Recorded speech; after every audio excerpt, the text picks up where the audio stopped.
أعوذ بالله من الشيطان الرجيم بسم الله الرحمن الرحيم وصلى الله على سيدنا مولانا محمد وعلى آله وصحبه ومن والاه assalaamu aleykum wa rahmatullahi taala wa barakatuhu ñoo ngi nuyu mbokk jullit yëpp di leen ñaanal yàlla subhanahu wa taala yàlla nanguñu suñu jaamu yàlla rëcc yàlla subhanahu wa taala jégal ñu ko di ñëw ci zakatul fitri mooy asaka murum koor comme te ñoo ngi ci mujjanteelu koor gi sa loolu képp koo xamante ne génnee ne ko rek dina la setal ci lépp loo ay moosóor sa defoon na ko ci koor gi sa bi nga koy def teyoo ko ay jumte su boobaa rek mën na la setal li nga xamante ne mooy asaka mburum koor bi. waaye nag naka nañ koy génnee moom bu dee nag ci mazhab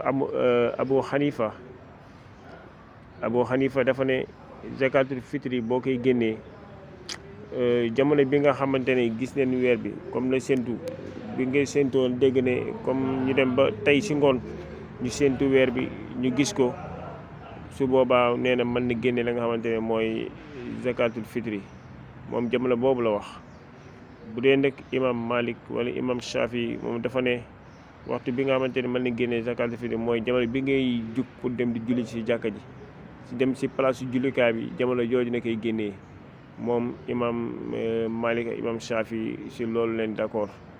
waaye rek bu dee nag ki nga xamante ne mooy Ibnu Omar moom dafa ne moom mën na ko génnee su weer bi desee su korité desee ñetti fan su boobaa mën na génnee la nga xamante ne mooy zakatul fitri.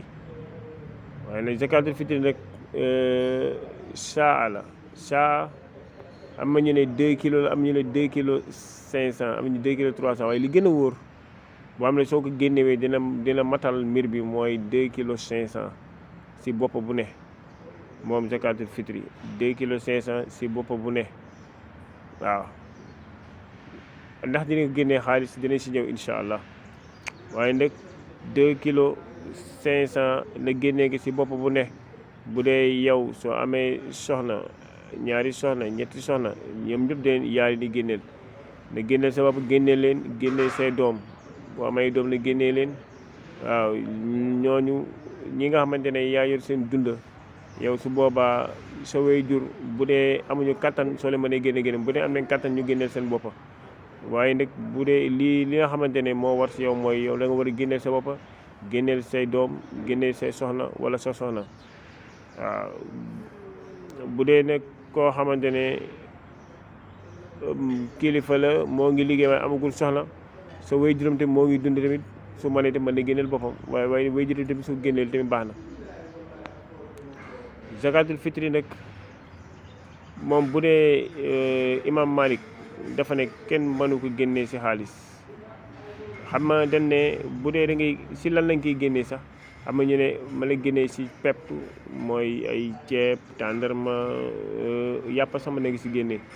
waaye nag ci lii la ëpp ci li ngay dëkk boobu li ëpp li ñuy dundee rek loolu la ñuy génnee yi la nga xamante ne mooy zakatul fitri. bu dee fii ci bu dee Dakar la plupart ceeb lañu ëpp li ñuy dundee kon rek mën nañ génnee la nga xamante ne mooy zakatul fitri ci ceeb. waaw bokk ça dépend rek ci gox bi nga nekk li nga xamante ne moo ëpp yow li nga ëpp li ngay dundee rek. waaw fii moom ku ñëpp xam ne ceeb lañ ëpp li ñuy dundee kon rek mën a génnee ceeb kon rek képp ki génne ci ceeb mën na génne 2 kilos 500 2 kilos 500 rek mën na ko xool noo koy liwee ci xaalis mën na la jox 1000 francs léegi jël 1000 francs boobu bu nekk nag calculer ko jël ko daal di koy génnee moom zakatul fitri. waaye nag bu dee nag mazhabu imam Malik dafa ne moom d'accordul ci xaalis. ki nga xamante ne mooy imam Shafi tamit dafa ne moom d'accordul. ki nga xamante ne mooy imam Ahmed tamit dafa ne d'accordul ci xaalis waaw. kii waaye nag bu dee rek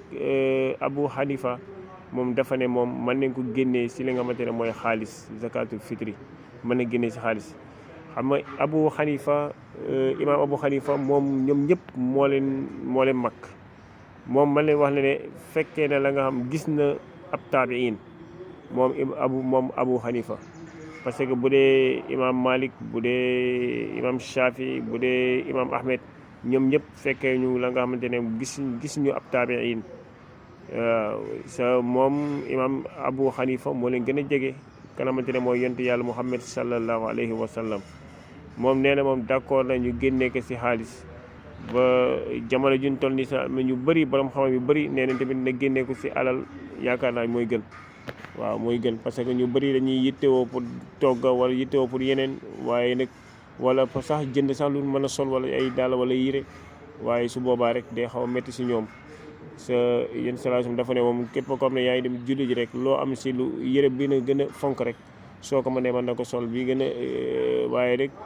soo mënee jënd ay dàll yu bees jënd yére yu bees tamit baax na su ko defee rek pour mën a lool taar la si la nga xamante ne mooy islam. kon nag ñu xamante ne zakatul fitri moom lu am solo la si ki nga xamante ne dafa woor jëlee nañ si ibnu abbas radiyallahu anhuma mu ne qaala farada rasulullahi sallallahu alayhi wa sallam zakatal fitri tuhratu lisaim min allahwi wa rafas wa tu'matan lil masakini mu ne man addaaha qabla salaati fa hiya zakatu makbula wa man addaaha ba'da salaa fa hiya sadaqatu min sadaqat moom ki nga xamante mooy ibnu abbas mu ne yonent yàlla Muhammad sallallahu alayhi wa sallam moo farataal la nga xamante ne mooy zakatul fitri kon rek ngir mu laabal ñu si lépp loo xamante ne ay moosóor ay caaxaan mu laabal ñu si loolu mu ne képp koo xam ne génnee na ko laataa ngay julli mu ne kooku de xamante ne naka la zakat bu nangu waaye képp koo xam ne génnee na ko si après boo demee julli ji ba ñëw su boobaa mu ne sarax la rek ci sarax yi kon rek ñu bàyyi ko xel bu baax a baax daal di génne la nga xam ne zakatul fitri laataa ñuy dem si jumaa ji wala ki yoo xamante ne génnee na ko bi mu amee bi koor gi desee ñetti fan baax na koo xamante ne su demee ba ne weer bi feeñ na su guddi gi mu daal di génnee su boobaa baax na wala koo xamante ne bii dem di julli ji bu wóor ne moom du ko fàtte mu daal di koy joxe tamit kooku tamit lu mu def tamit baax na kon su ko defee rek ñu ñaan yàlla nangul ñu wasalaamualeykum wa rahmatullahi taala wa barakaatuhu